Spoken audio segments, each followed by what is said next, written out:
Hello students, this is Akshay Chopra. As we were discussing class 12th final exam set second, तो इस series में today we will discuss section B. The very first question is question number 21. The 21st question is position vectors of the points A, B and C are shown in the figure. Okay, ये figure है A point, B point, C point के position vectors given है. AC vector is 5/4 times AB vector. Then we have to express this C vector in terms of other two vectors, that is A and B. Okay, तो statement is AC vectors equals to 5/4 times AB vector. Now अब आपको position vectors बनाना आता होगा. Final vector minus initial vector करते हैं. Final vector is C vector, initial vector is A vector. This is 5/4 times B vector minus A vector. तो 4 times C vector minus A vector will be equals to 5 times B vector minus A vector. तो 4 times C vector minus 4 times A vector will be equals to 5 times B vector minus 5 times A vector. तो C vector की value find करनी है. तो 4 times C vector is 5 times B vector minus 5 times A vector plus 4 times A vector. Now -5 +4 will give us -1. Okay, तो we have to find the value of vector C. तो this will be 5 times B vector minus A vector divide by 4. Now we will discuss its second part. Second part is check whether these lines given by these equations are perpendicular to each other or not. Perpendicular check करना है. देखो कैसे करेंगे. सबसे पहले तो हम इनको कार्टेशियन फॉर्म में लिखेंगे. ठीक है, कार्टेशियन फॉर्म में लिखेंगे. कैसे? x equals to 2 lambda plus 2, ये फर्स्ट है. x equals to 2 lambda is 2. Then we have y equals to 7 lambda plus 1. So y equals to 7 lambda plus, and now we have z equals to minus 3 lambda minus 3. Z equals to minus 3 lambda minus 3. So it will be equals to x minus 2 equals to 2 lambda, which means x minus 2 upon 2 equals to lambda. Similarly, y minus 1 equals to 7 lambda, which means y minus 1 upon 7 equals to lambda. On the similar basis, z plus 3 will be equals to -3 lambda, then z plus 3 upon -3 will be equals to lambda. So हमारी first equation क्या हो जाएगी in Cartesian form? x minus 2 upon 2 equals to y minus 1 upon 7 equals to z plus 3 upon -3. Why? Because all these three terms are equals to lambda, so these three terms are equals to one another. Similarly, next we have x equals to minus mu minus 2. then तो x equals to minus mu minus 2. Similarly, we have y equals to 2 mu plus 8. So y equals to 2 mu plus 8. This means x minus 2 equals to minus mu, which means x minus 2 upon minus 1 equals to mu. Similarly, y minus 8 equals to 2 mu, which means y minus 8 upon 2 equals to mu. Then we have z equals to 4 mu plus 5. So z equals to 4 mu plus 5, which means z minus 5 equals to 4 mu, which means z minus 5 upon 4 equals to mu. Similarly, ये तीनों terms mu के equals हैं, तो ये तीनों terms क्या होंगी? आपस में इक्वल हो जाएंगी. तो x minus 2 upon 1 equals to y minus 8 upon 2 equals to z minus 5 upon 4. This is equation number 2. ये हमारी सेकंड इक्वेशन हो जाएगी. अब देखो ध्यान से, ये क्या होता है? ये डायरेक्शन रेशियोज होते हैं ना लाइन के, जो भी डिनोमिनेटर में होता है डायरेक्शन रेशियोज होते हैं. तो परपेंडिकुलर की कंडीशन क्या है? पहले डायरेक्शन रेशियोज लिख लो. This is a1 b1 c1. So a1 equals to 2, b1 equals to a1 equals to 2, b1 equals to 7, c1 equals to -3. b1 equals to 7 and c1 equals to -3. Similarly a2 equals to -1, b2 equals to 2 and C2 equals to 4। अब देखो for perpendicular के लिए क्या condition होती है बेटा, perpendicular के लिए यही कंडीशन होती है कि जो डायरेक्शन रेशियोज होती हैं वो ऐसे सम ऑफ प्रोडक्ट इज़ ज़ीरो। ठीक है, तो taking left hand side A1 A2 means 2 multiply -1, B1 B2 means 7 multiply 2 and C1 C2 means -3 multiply 4 which is -2 + 14 -12 -2 -12 is -14 + 14 which is equals to 0 which is our right hand side. Hence the two given lines are perpendicular. Two given lines are perpendicular to each other. ठीक है, simple perpendicular लिख के छोड़ दोगे, इतना भी बहुत है। Now next question is question number 22. Here we are provided with y equals to x plus square root x square minus 1 whole square, then show that this thing equals to 4y square. देखो y is, this is question number 22nd. y is given to be x plus under root x square minus 1 whole square. Proof क्या करना है हमको, we are to prove that x square minus 1 d y upon d x whole square equals to 4y square. Now सबसे पहले तो d y by d x की value find करेंगे। D y by d x will be, power कैसे solve होती है, power आगे और एक पावर कम। Okay, then this derivative is 1 plus derivative of root x is 1/2 root x, फिर chain rule x square derivative is 2x. Okay, 2 gets cancel out, so d y by d x equals to 2y x plus square root x square minus 1। बेटा ये देखो, इसमें हम LCM लेंगे तो it will become x square minus 1 plus x upon under root x square minus 1। So d y by d x, ये root x square minus 1 multiply कर देंगे तो 2, ये देखो x plus under root x square minus 1 and x plus under root x square minus 1, it will be x plus root x square minus 1 whole square, and in the question x plus root x square minus 1 whole square is y, so we can replace it with y. तो x square minus 1 dy upon dx will be equals to 2y. अब देखो हमें क्या चाहिए, 4y square, यानी कि दोनों तरफ स्क्वेयरिंग करनी पड़ेगी, तो स्क्वेयरिंग बोथ साइड्स, दोनों तरफ जब हम स्क्वेयरिंग करेंगे तो ये क्या बन जाएगा, x square minus 1 d y upon d x whole square equals to 4y square which we are to prove, जो कि हमको प्रूव करना था। Okay, now 23rd question, look at 23rd question, find the subintervals in which this given function x greater than -2 is increasing और decreasing. Increasing decreasing सारे intervals find करने हैं बेटा। देखो कैसे करेंगे इसको, question number 23, function is f x equals to log 2 plus x minus x upon 2 plus x is greater than -2। अब देखो कैसे सोल्व करेंगे इसको। सबसे पहले इंक्रीजिंग डिक्रीजिंग का मतलब क्या आता है, जहाँ डेरिवेटिव नेगेटिव है दैट इंटरवल इज डिक्रीजिंग, जहाँ डेरिवेटिव पॉजिटिव है in that interval are function is increasing.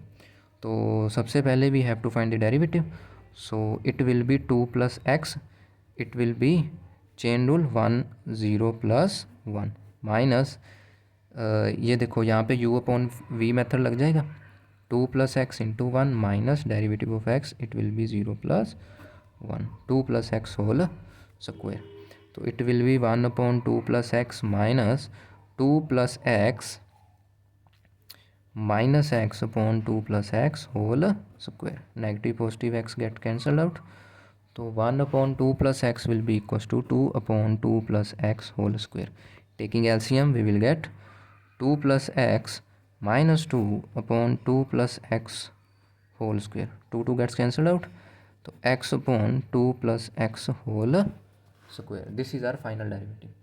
अब देखो ये तो हमेशा ही पॉजिटिव रहेगा, ठीक है ना, for function to be decreasing for function to be decreasing, our derivative must be negative. Okay, derivative negative होना चाहिए. Derivative negative means x upon 2 plus x square is negative. अब देखो 2 plus x square will always be positive. That means x is always negative. ठीक है. So our interval will be minus infinity to 0. But look at the condition. x is greater than minus 2. x हमेशा minus 2 से बड़ा है. So our interval will not be this. Our interval will be x belongs to minus 2 to 0. यहाँ गलती करेंगे सब बच्चे. देखो x is given to be greater than minus 2 ना, तो minus 2 to 0 our function will be decreasing. Okay.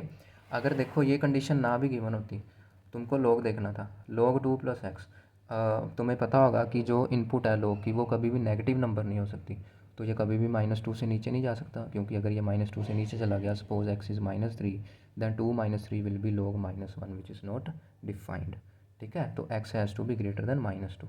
अगर ये ना भी गिवन होता तब भी हम log को देखकर यही अपना आंसर बताते. ठीक है बेटा.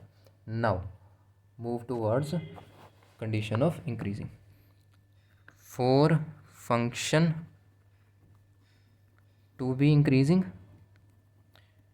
our derivative has to be positive.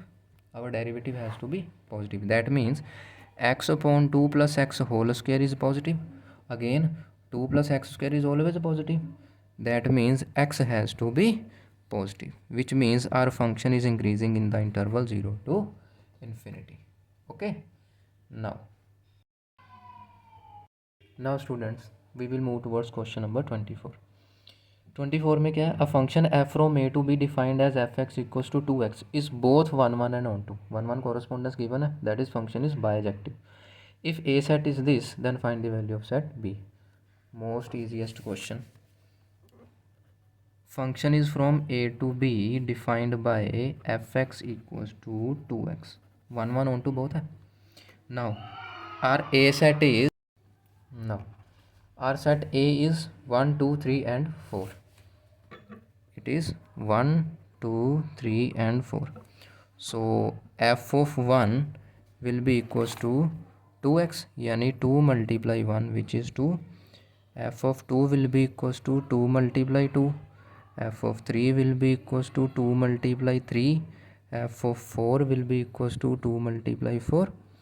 4 6 2 4s are 8. So our set B will be 2 4 6 and 8. Finish. Now move towards B part.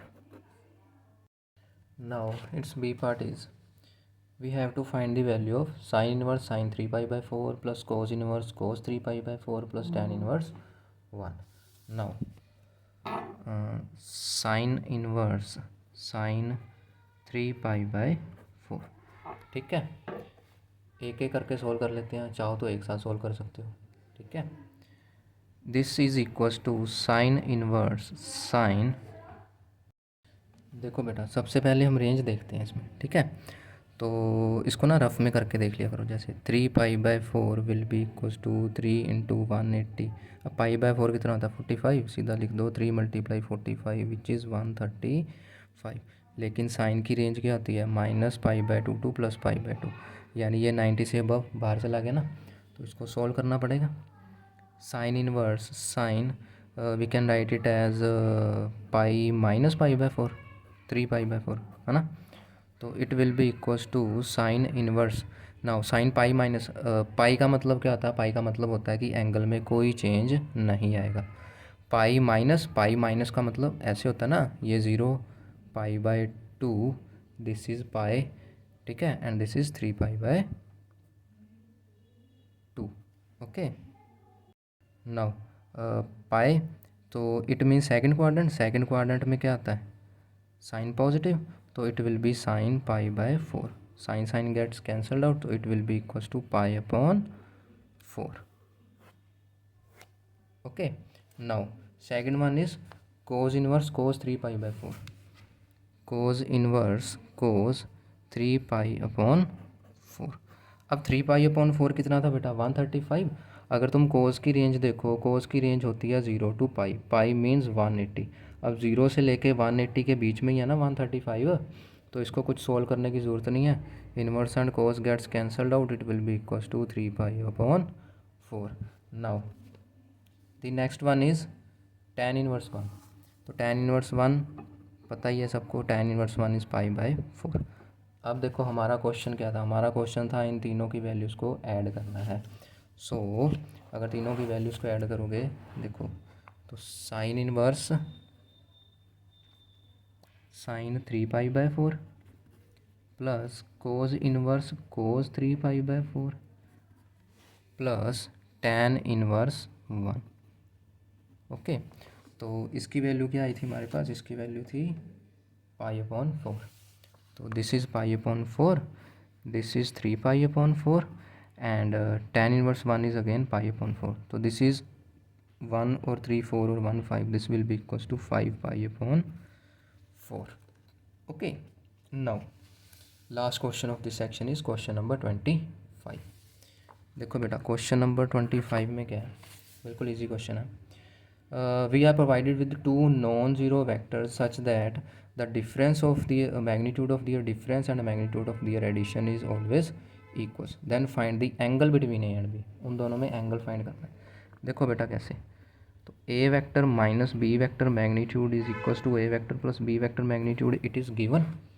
हम क्या करेंगे, दोनों तरफ स्क्वेयरिंग, स्क्वेयरिंग बोथ साइड्स।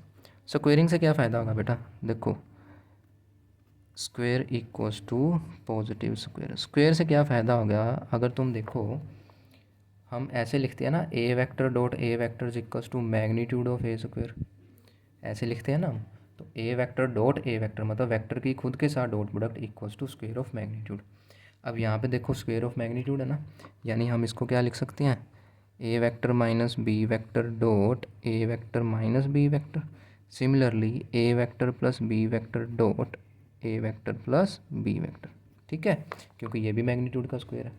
अब मल्टीप्लाई कर दो, a vector dot a vector, a vector dot a vector minus A vector dot B vector minus B vector dot a vector minus minus plus B vector dot B vector equals to, यहाँ पे देखो a vector dot a vector plus a vector dot B vector plus B vector dot a vector plus B vector dot B vector, ठीक है। अब देखो यहीं पे हमने लिखा है सेम वेक्टर की सेम वेक्टर के साथ डॉट प्रोडक्ट क्या आती है, मैग्नीट्यूड का स्क्वायर, तो it will be equals to magnitude of A square. अब देखो तुम लोगों को पता है dot product is commutative, so A dot B and B dot A is same, so it will be -2 times A vector dot B vector plus B dot B means magnitude of B square which is equals to A dot A means magnitude of A square. फिर से वही बात, ए dot B and B dot A is same, so it will be equals to twice of A vector dot B vector plus B vector dot B vector will be magnitude of B square, ठीक है। अब देखो दोनों तरफ से ए vector cancel out हो जाएगा, B magnitude square भी कैंसिल आउट हो जाएगा, 2 को इस तरफ लेके जाएंगे तो प्लस बन जाएगा, तो 4 times A vector dot B vector will be equals to 0, that means A vector will and B vector dot product is 0, which means A and B vectors are perpendicular, vector A and vector B is perpendicular, ठीक है। और perpendicular vector का means क्या होता है, which means angle between A vector and B vector is pi upon 2, that is 90 degree. Okay students, that was section B. In the next video we will meet with the section C. Till then, bye bye.